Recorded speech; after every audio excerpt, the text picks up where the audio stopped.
Hello guys, നമുക്ക് വീട്ടിൽ തന്നെ എങ്ങനെ നെയ്യ് ഉണ്ടാക്കാമെന്ന് നോക്കാം കേട്ടോ. അതിന് ഞാനിവിടെ പാലിൻ്റെ ആടയില്ലേ, അതായത് പാല് തിളപ്പിച്ചിട്ട് മേലെ വരുന്ന സംഭവമില്ലേ, അതിൽ ഞാൻ കുറേ ദിവസങ്ങൾ സ്റ്റോർ ചെയ്ത് വെച്ചതാണ് കേട്ടോ. നമ്മൾ ഫ്രിഡ്ജിൽ സൂക്ഷിച്ചാൽ മതി. എന്നിട്ട് നമ്മൾ അതിനെ നന്നായിട്ട് തിളപ്പിച്ചെടുക്കണം. ഇപ്പോൾ തിള വരുന്നത് വരെ നമുക്ക് ഹൈ ഫ്ലെയിമിലിടാം, അതേ നമ്മൾ ലോ ഫ്ലെയിമിലിടണം. കണ്ടോ, കളർ ചേഞ്ച് ആവുന്നത് കണ്ടില്ലേ?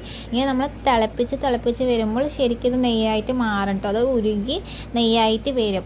നമ്മൾ നന്നായിട്ട് തിളപ്പിച്ചെടുക്കുക. ലോ ഫ്ലെയിമിലിടണം, ഇല്ലെങ്കിൽ കരിഞ്ഞു പോവും. അപ്പോൾ നമ്മൾ നന്നായിട്ട് ഇങ്ങനെ തിളയ്ക്കുമ്പോൾ ഇടയ്ക്കിടയ്ക്ക് ഇളക്കിക്കൊണ്ടിരിക്കണം കേട്ടോ, അല്ലെങ്കിൽ അടി പിടിക്കാനും ചാൻസ് ഉണ്ട്. അത് പെട്ടെന്ന് അടി പിടിക്കുകയും ചെയ്യും, പെട്ടെന്ന് കരിഞ്ഞും പോകും. നമ്മളൊന്ന് ജസ്റ്റ് അങ്ങോട്ട് കൊണ്ട് മാറിക്കഴിഞ്ഞാൽ ഇതാവും.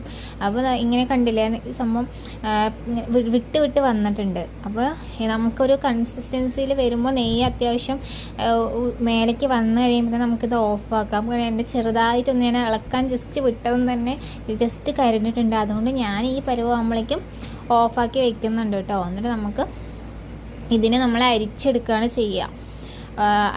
കുറച്ച് ചൂടാറിയ ശേഷം വേണം കേട്ടോ അരിക്കാൻ. നമ്മളിതിനെ അരിച്ചിട്ട് ഒരു പാത്രത്തിലേക്ക് മാറ്റി വെക്കുക കേട്ടോ. അപ്പോൾ ഇത് നമ്മൾക്ക് കുഞ്ഞുങ്ങൾക്ക് കൊടുക്കാൻ നല്ലതാണല്ലോ. അപ്പോൾ വീട്ടിൽ തന്നെ എല്ലാവരും ട്രൈ ചെയ്ത് നോക്കുക കേട്ടോ.